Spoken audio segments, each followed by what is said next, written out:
안녕하세요. 행정의 금융TV 김현우 행정사입니다. 네. 오늘도 좋은 주제를 갖고 찾아왔습니다. 오늘은 주제는 지난번에 이어서 우수 조달에 관한 부분을 좀 말씀드리려고 하는데요. 오늘은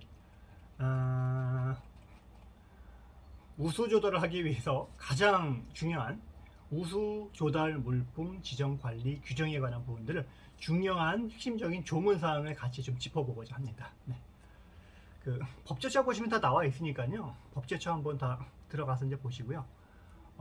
아니면은 뭐 찾기가 어려우시면 한번 영상을 쭉 보시고 시간이 되실 때 법제처 들어가지고 규정을 한번 쭉 읽어보세요. 그래서 아마 대부분 중소기업 대표님이라든가 이제 실무를 담당하시는 분들이 이제 영상을 이제 관심이 있어서 이제 찾아서 이제 보실 텐데, 가장 중요한 건 제가 말씀드렸지만은 이 규정을 잘 이해를 하는 것이 굉장히 중요합니다. 여기에 모든 해답이 다 있고요. 그렇기 때문에 이제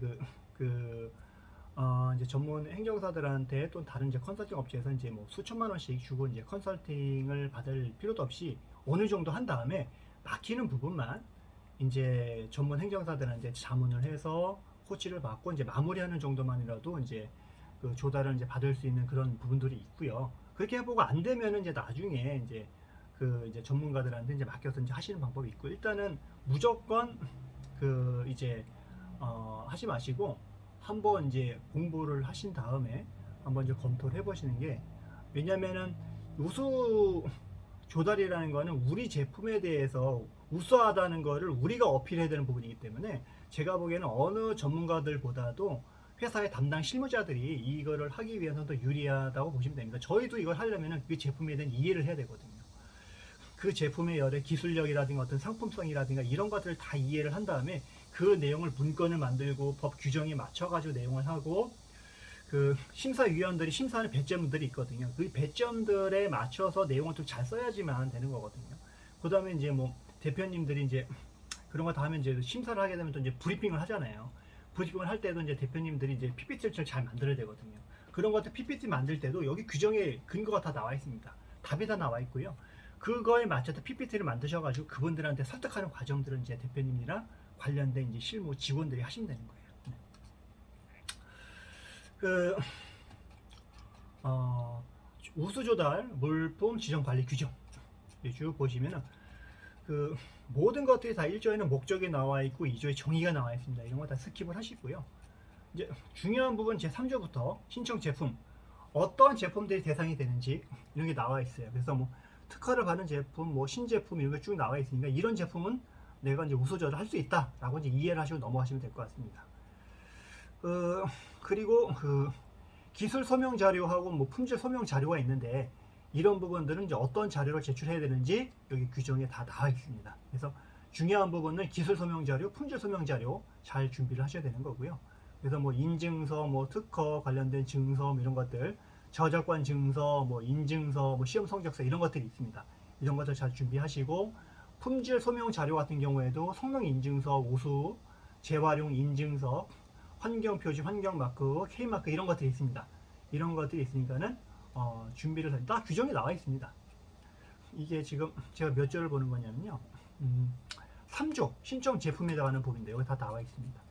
보시고 더 다음 규정을 쭉 보시면 신청 제품 특례라고 해가지고 3조 2에 나와 있는데, 다양한 기술 개발 제품에 이제 판로를 지원하기 위해서 이거를 이제 하는 거라고 이제 이해를 하시면 될 것 같고요. 그 다음에 4조에서는 계획 공고 사항에 이제 명기된 곳에 이제 신청해야 되는데, 신청하는 이제 홈페이지 정확하게 가서 이제 접수 마감일 전에 잘 기간에서 이제 하셔야 되고, 반드시 제출해야 되는 서류는 이제 제출해야지, 제출하지 않으면 접수에서 제외될 수가 있습니다. 그래서 이게 4조에 그런 규정이 나와 있으니까 규정을 꼼꼼하게 읽어보시고, 이미 지정된 우수 제품과 동일한 용도의 제품이라도 새로운 적용 기술이 추가되어 다른 특성이 있는 경우에는 우수 제품 지정으로 신청할 수 있다. 이런 규정이 이제 있습니다. 이제 보고 핵심적인 내용들이, 실무를 우리가 절차를 하기 위해서는 굉장히 실무적인 부분들이 있거든요. 그런 것들만 뭐 먼저 스킵해서 잘 보시고, 막히는 부분도 이 규정을 또 따로 찾아보시는 방법을 하셔야 됩니다. 어차피 우리가 조달할 때는 신청하는 절차만이니까 그거를 먼저 위주로 규정을 한번 읽어보시는 게 좋을 것 같아요. 신전 제품 목록화 해서 신청자는 우수 제품 지정 신청 전에 신청 제품에 대해서 물품 목록 번호를 이제 부여받아야 된다는 사실보다 알으셔야 되는 거죠. 이런 것도. 이래 되고 그런 거 번호가 없으면 2차 심사에서 이제 보류가 될 수 있다. 이런 게 다 규정이 되어 있습니다. 하시고 그 다음에 이제 허위 서류 내거나 뭐 이거 당연하겠죠. 허위 서류 뭐 제출하는 거, 위조 서류, 변조 서류 이런 거 내시는 분들, 이런 분들은 다 이제 심사에서 제외되는 겁니다. 자, 이제 이런 것들은 그 5조에 규정이 되어 있습니다. 규정이 되어 있고 그 다음에 또 이해관계인이 이거를 이제 공고를 하는데요. 이해관계인이 우리 제품 비슷한 게 가지고 의견 제출하는 경우도 있어요. 그래서 이런 규정도 있다. 그래서 그 우수 제품 신청 접수 후에 1차 심사 전에 우수 제품 지정 신청 규격서를 일정 기간 동안 이제 조달처 홈페이지에 이제 공개를 합니다. 그랬을 경우에 이해관계인이 의견을 제출할 수 있어. 이거 우리 거가 동일한 것 같은데 뭐 자기나든지 의견을 하시겠죠. 이런 것도 있다. 라고 보시면 될 것 같고요. 그 다음에 이제 제7조에는 심사 절차와 방법에 관한 규정들이 있습니다. 보시면 심사는 기술하고 품질 등을 심사를 하는 1차 심사와 조달 물품의 적합성을 심사하여 우수 제품을 지정하는 2차 심사로 구분하여 단계별로 심사한다. 그래서 1차 심사가 있고 2차 심사가 있다. 이렇게 이해하시면 될 것 같습니다. 그래서 1차 심사는 신청 제품의 용도, 적용 기술 등을 고려해서 전기, 전자, 정보, 통신 등등등등 해서 분류해서 분야별로 이제 심사를 한다는 규정이 이제 되어 있습니다. 그리고 판정이 곤란한 경우에는 다음 해로 심사를 해서 이제 2월에서 심사를 한다는 규정들도 다 있습니다. 그래서 심사를 받기 위해서는 기본적인 것들은 빨리빨리 캐치를 해서 절차를 실무를 밟아 나가셔야 되는 거예요. 그리고 제8조에는 1차 심사에 관한 규정들이 있는데 기술 품질 심사는 기술하고 품질 심사는 우수 제품 지정 기술 심의위원회에서 신인도 평가는 소관 부서의 장이 이제 주관한다라고 해서 어디서 누가 이제 하는지에 대해 규정이 되어 있고요. 그리고 1차 심사는 기술의 중요도, 품질의 우수성을 평가하는 심사, 중소벤처 기업의 지원 효과 등을 평가하는 심사로 나누어서 이제 심사를 한다. 심사 결과는 쭉 해서 이렇게 해서 심사 목표로 평가한다가 나와 있기 때문에 이 규정을 보고 1차 심사는 기술의 중요도와 품질의 우수성 등을 평가하기 때문에 우리가 서류 상품 설명서나 이런 거를 PPT 자료를 만들 때는 이런 것들 중점적으로 잘 써야 되겠구나라는 걸 여기서 캐치를 하는 거예요. 이렇게.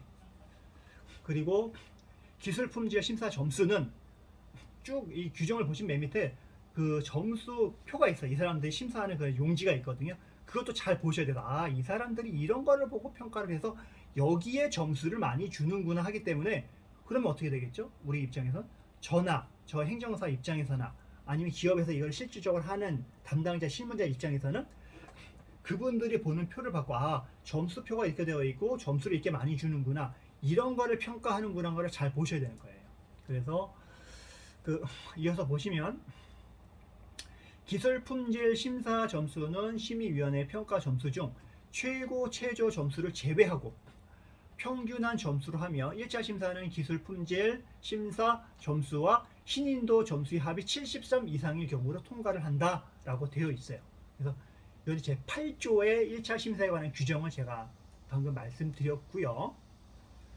그래서 다음 쭉 넘어가고 중요한 것만 다 캐치하게 규정이 좀 있기 때문에 그렇게 하시고 그 다음에 구조가 2차 심사네요. 2차 심사는 1차 심사를 통과한 제품을 대상으로 해서 조달청 계약심사 협의회에서 이제 심사를 한다라고 이제 이해를 하시면 될 것 같고, 그 다음에 2차 심사를 할 때에는 생산 현장 실태 조사를 이제 하시죠. 그래서 생산 현장 실태 조사를 이제 서면에다가 이제 작성해서 이제 평가를 다 하십니다. 그래서 계약 이행 확인 시스템 등으로 해당 물품의 제조 물품 직접 확인, 기준 충족 여부를 확인할 수 있는 경우 이런 것들 다 평가를 하고요. 그 다음에 직접 직생이라고 하죠. 직접 생산 확인 증명서 등 관계 법령 등에 의해서 직접 생산 충족 여부가 이제 확인이 되는지 이런 것들을 이제 현장 평가 등을 해서 이제 심사를 하게 되는 겁니다.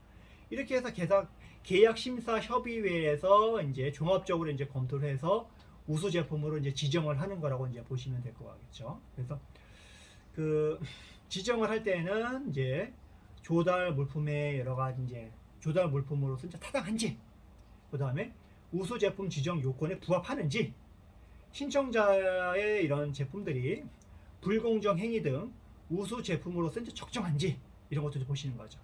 그 밖에 이제 심사위원들이 이제 필요하다고 인정되는 항목들에 대해서 이제 검토를 한다. 그렇게 해서 지정을 한다라고 이제 이해를 하시면 될 것 같습니다.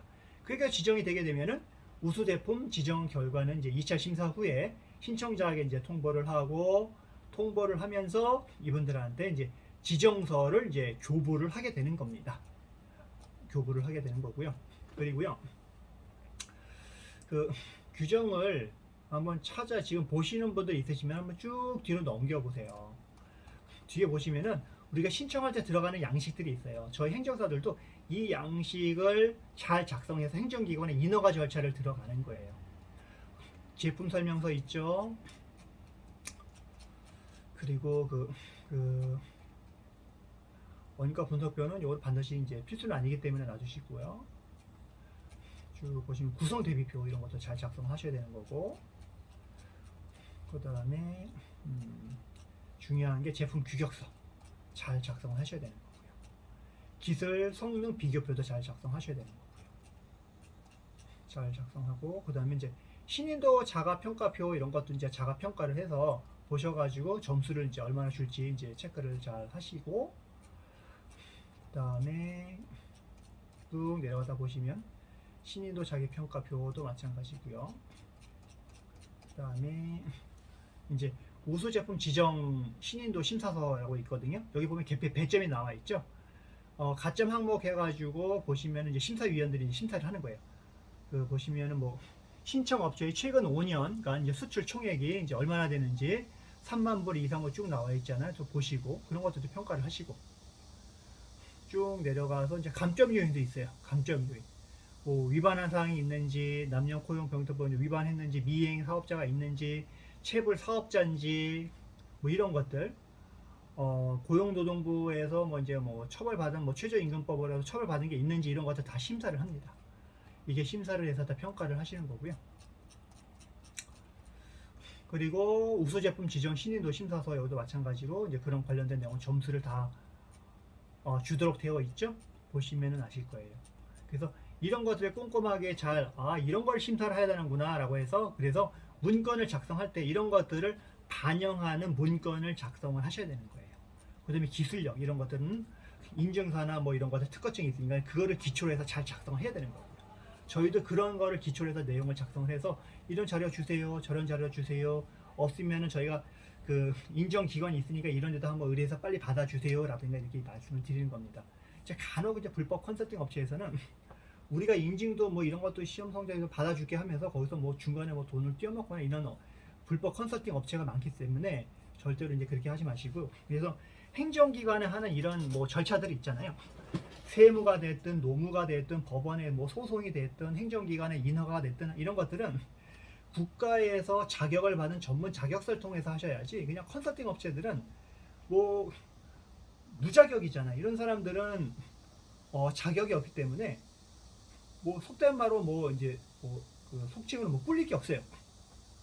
저희 같이 국가 전문 자격사들은 뭔가 잘못하게 되면 제재를 받거나 이렇게 해서 그렇잖아요. 근데 이런 컨설팅 업체는 그런 게 없어요.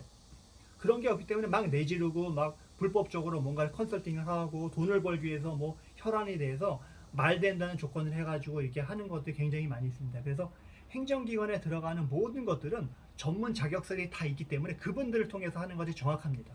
법률을 제대로 공부를 하시고 실무를 하시고 하는 분들을 통해서 하시는 거지, 일반 컨설팅 업체에다가 뭐 보험회사에서 무슨 컨설팅 업체 한다, 무슨 뭐 어떤 업체에서 뭐 컨설팅 한다, 이런 것들은 저는 이제 선호하지는 않고요. 그래서 정말로 국가 시험에서 합격을 해서 하는 여러 가지 다양한 자격들이 있기 때문에 각각의 분야, 관세면 관세사, 변리면 변리사 뭐 이런 것들 있잖아요. 저희 행정이면 행정사, 노무사, 변호사 이런 분 전문 자격서를 통해서 뭔가를 해결하려고 하셔야지, 불법적인 컨설팅 업체로 하신다고 하게 되면은 이제 그분들은 그냥 업무 처리나 이런 부분들에서 전문성도 없거니와 설사 업무를 많이 처리해서 전문성이 있다고 하더라도 그분들이 뭔가 문제가 있으면 책임의식이나 이런 것들이 없습니다. 그래서 그런 부분을 잘 생각을 해서 일을 잘 처리를 하시고요. 하다못해 우리가 그 부동산 중개를 할 때도 공인중개사를 통해 가지고 뭔가를 하잖아요. 만약에 문제가 있으면 공인중개사는 공제가 들거나 이런 거기 때문에 다 손해배상이나 받을 수 있는 여건들이 다 되어 있습니다. 전문 자격증 그런 것들이 다 되어 있어요. 그래서 그런 것들 잘 이해하셔가지고 어떤 분야에 대해서 이거는 이런 전문 자격사가 있으면 찾아가야지. 행정기관의 인허가는 내가 행정사를 찾아가야지. 건축을 하기 위해서 용도 변경하거나 뭔가 하려면 건축사를 찾아가야지. 이런 것들 있죠. 내가 소송을 해야 됐다 그럼 변호사를 찾아가고, 세무가 있다면 뭐 세무를 찾아, 이런 거라고 생각하시면 될 것 같습니다. 그래서 그렇게 하시고요. 그래서 이 조달 규정을 잘 보셔야 되세요. 그래서 규정을 보시면 여기 그 우리가 이제 할 수 있는 어떻게 서류를 작성해야 되는지 모든 팁과 방법이 다 나와 있기 때문에 꼼꼼하게 검토를 해보시고요. 네, 그래서 오늘 여기까지 하고, 해서 이거를 제가 소개를 해드릴 오늘 영상을 지금 만들어 봤습니다. 그래서 그 전에도 말씀드렸지만 어떤 모든 인허가든 행정기관에 관련된 법령, 규정, 지침이 다 있습니다. 이걸 꼼꼼하게 검토를 하셔야 되는데, 만약에 이렇게 법리 검토하거나 이걸 검토해서 뭔가 하기가 어려우면은 관련된 전문 자격사를 찾아가세요. 그래서 이렇게 하셔가지고 이제 해야지 제대로 된 컨설팅을 받는다라고 이제 생각을 하시면 될 것 같습니다. 네, 오늘 여기까지 하겠습니다. 감사합니다.